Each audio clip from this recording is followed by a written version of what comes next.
हर बांस की जिंदगी में बढ़ते उम्र की मोड़ पर एक ऐसा समय आता है जहां उसके सामने पहले दो रास्ते सरल और तुरंत समाधान देने वाले होते हैं और वही तीसरा रास्ता कठिन और पीड़ा देने वाला होता है। लेकिन बांस पीड़ा चुनता है और यही से शुरू होता है बांस का पुनर्जन्म। हमारे जिंदगी में कई ऐसे मौके आते हैं जब हमें परेशानियों का सामना करना पड़ता है।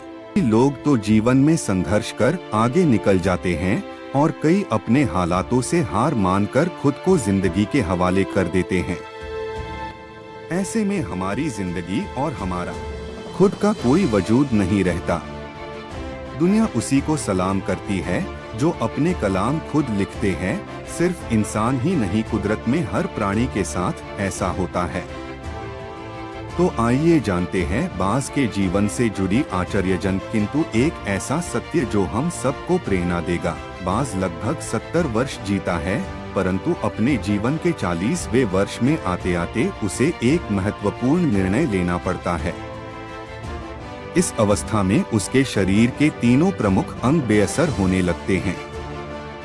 पहला, पंजे लंबे और लचीले हो जाते हैं और शिकार को पकड़ने में कमजोर हो जाते हैं। दूसरा, चोंच आगे की तरफ मुड़ जाती है और भोजन निगलने में मुश्किलें पैदा होने लगती है।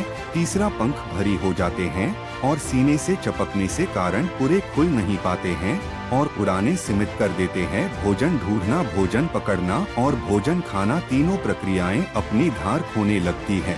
उसके पास 3 ही रास्ते बचते हैं, या तो अपनी शरीर छोड़ दे या अपनी प्रवृत्ति छोड़ गिद्ध की तरह त्यागी हुए भोजन पर निर्भर हो जाए, या फिर स्वयं को फिर से स्थापित करे आकाश के साफ तौर से जाहिर बादशाह के रूप में। जहां पहले 2 रास्ते सरल और तुरंत समाधान देने वाले हैं, वही तीसरा अत्यंत पीड़ादायी और लंबा। बांस पीड़ा चुनता है और स्वयं को फिर से स्थापित करता है। वह किसी ऊंचे पहाड़ पर जाता है, एकांत में अपना घोंसला बनाता है और तब शुरू करता है पूरी प्रक्रिया। सबसे पहले वह अपनी चोंच चट्टान पर मार मार कर तोड़ देता है। अपनी चोंच से अधिक पीड़ादायक कुछ भी नहीं है पंछी राज के लिए। अब वह इंतजार करता है चोंच के फिर से उग आने की और उसके बाद वह अपने पंजे भी उसी प्रकार तोड़ देता है और इंतजार करना है पंजों का फिर से उग आने का। नई चोंच और पंजे आने के बाद वह अपनी भरी पंखों को एक एक कर नोचकर निकालता है और प्रतीक्षा करता है पंखों की पुनः उग आने का। 150 दिन की पीड़ा और इंतजार और तब उसे मिलती है वही भव्य और ऊंची उड़ान। इस पुनर्स्थापना के बाद वह ऊर्जा, सम्मान और गरिमा के साथ 30 साल और जीता है। आपने कई बार ये सुना होगा, भगवान भी उसी की मदद करते हैं जो अपनी मदद खुद करता है। आज आपको इसकी मिसाल मिल गई होगी। जैसे बांस संघर्ष करता है 150 दिन तक और भगवान उसका संघर्ष बेकार नहीं जाने देते, उसको नई जिंदगी देकर कुदरत हमें सिखाने बैठी है।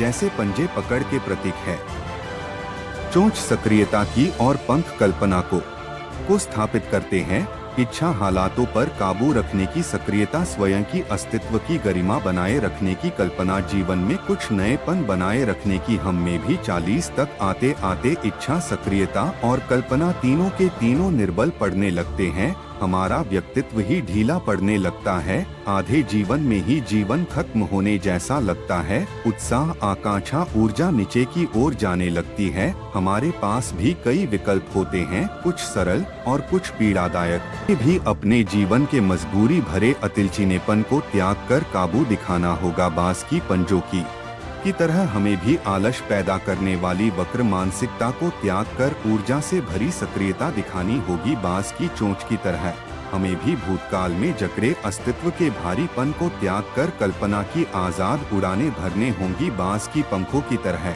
150 दिन ना सही 1 माह ही बिताया जाए स्वयं को दोबारा स्थापित करने में। जो शरीर और मन से चिपका हुआ है उसे तोड़ने और नोचने में पीड़ा तो होगी ही। बांस तब उड़ाने भरने को तैयार होंगे। इस बार उड़ाने और ऊंची होगी, अनुभवी होंगी और अनंत की ओर जाएंगी। जीत तक जंग जारी रहेंगी। उम्मीद करते हैं कि वीडियो आप सबको पसंद आया होगा। अगर चैनल पर नए हैं तो चैनल को सब्सक्राइब करें, लाइक करें, शेयर करें। आज के दिन अगर आपका बर्थडे है तो आपको हमारी तरफ से हैप्पी बर्थडे। जय हिंद, जय भारत।